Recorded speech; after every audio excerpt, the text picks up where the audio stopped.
Welcome to this explainer on the mechanics of digital siege.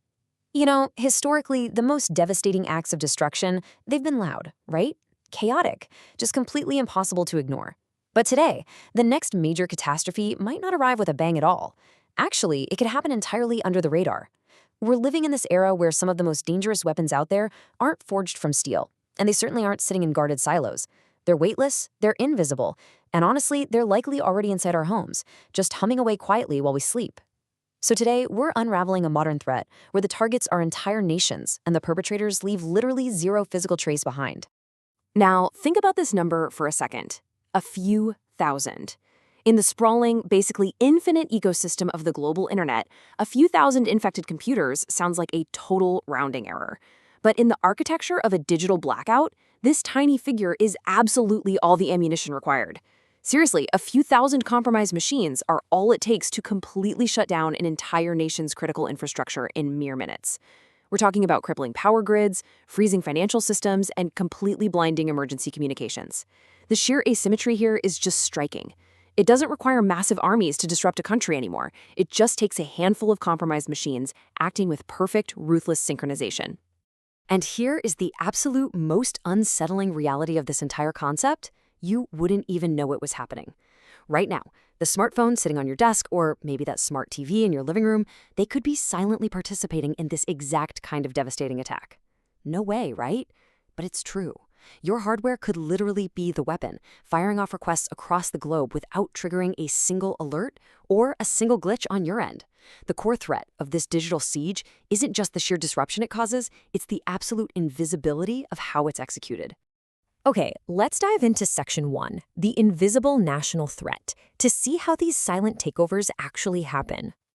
Which brings us to Section 2, scaling the digital siege. We're going to trace this threat right from the micro level all the way up to the macro. Let's move to how this actually builds. To understand how this threat scales, think of it kind of like a chain reaction. You know how a tiny spark can eventually consume an entire forest? Well, a single string of malicious code cascades through the internet to become this massive, destructive force. The whole thing escalates in a pretty predictable three-step pattern. First up, step 1. It begins with a simple virus. Just a piece of malicious code quietly slipping into a device through some unpatched software flaw. Then, step 2 forms the botnet. This is where that one infected device networks with thousands of others to form a massive, completely hidden infrastructure. And finally, step 3 is the nationwide DDoS attack. This is where this entire hidden army gets a single command and points its collective power at one specific target to just unleash absolute chaos. So how do they actually pull that off? Let's get into Section 3, the science of overload. The core mechanics here actually rely on basic physics and computer science being pushed to their absolute breaking points. It utilizes two interconnected forces, a botnet and a DDoS attack. Just as a quick refresher, a botnet acts as an army of compromised zombie devices under remote control, and a distributed denial of service attack, or DDoS, is the tactical maneuver where this whole network coordinates to flood a single targeted resource at the exact same millisecond. They aren't trying to infiltrate to steal your passwords here. It's all about overwhelming the target with so much digital noise that the system just completely collapses under the weight. To really visualize how this works, imagine your local post office. On a normal day, people walk in, hand over their letters, and the postal workers process them. Nice and efficient.